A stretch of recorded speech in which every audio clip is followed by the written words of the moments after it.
area is made up pretty much entirely of lawyers.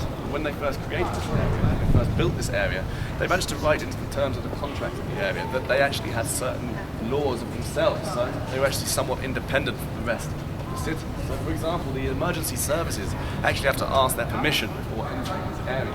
I think it's pretty unlikely they've ever said no, but nevertheless, that's just one example of it. Now this makes up two of what are called 4 inns of court. You have to go through one of these inns of court to become a barrister in this country, which is basically a succeeding for a lawyer.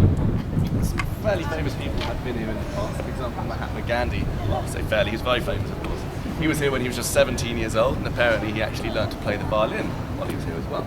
Pretty strange. Ran a bit of trivia for you to take home. Also, a guy called Bram Stoker, the man who of course wrote Dracula, he studied here for a bit as well. Which leads people of course to suggest that maybe he got his influence from blood-sucking vampires from the lawyers who live in this area, but nevertheless, the less said about that maybe the better, to be honest. Now, law is not the only thing this area is synonymous with, because this church is the very reason that this area is called Temple at all.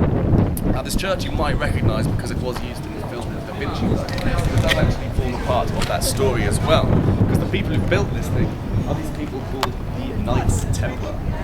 Well, they were a big part of the story, but a rich and powerful army with absolutely nothing to do. And a lot of people in Europe started to get a little bit scared about this, particularly people who very conveniently owed the churches that they'd built a lot of money. And in one particular example of this was the King of France at the time, King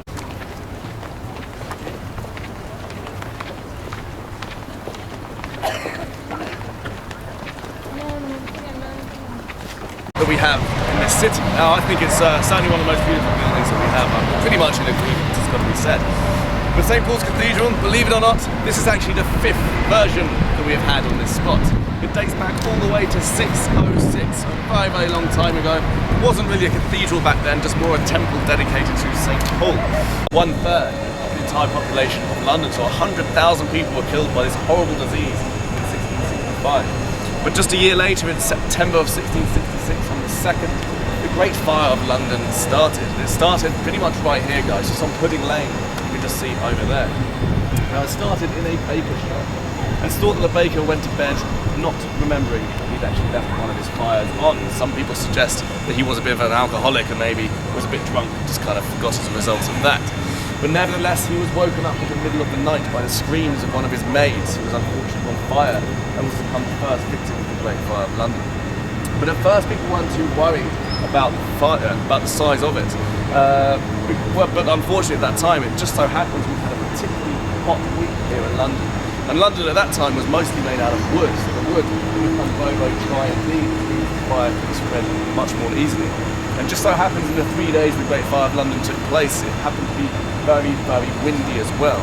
So the wind combined with the dry wood meant that the fire was spreading very, very easily indeed. It really started to gather heat, gather pace very quickly indeed. When it got down to the banks of the river, you might be thinking, well, it probably got better there, because of course there's loads of water there. But it also happens that at that time, down by the river, there were warehouses filled with very flammable materials such as gunpowder, alcohol, perfume, things like that.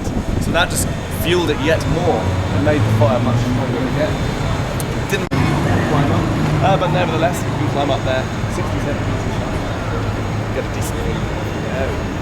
Now, winter solstice, Christopher Wren, he went to the king after the Great Fire. He said to the king, look, we've got to rethink the design of London. It's very, very narrow streets at the time of the Great Fire.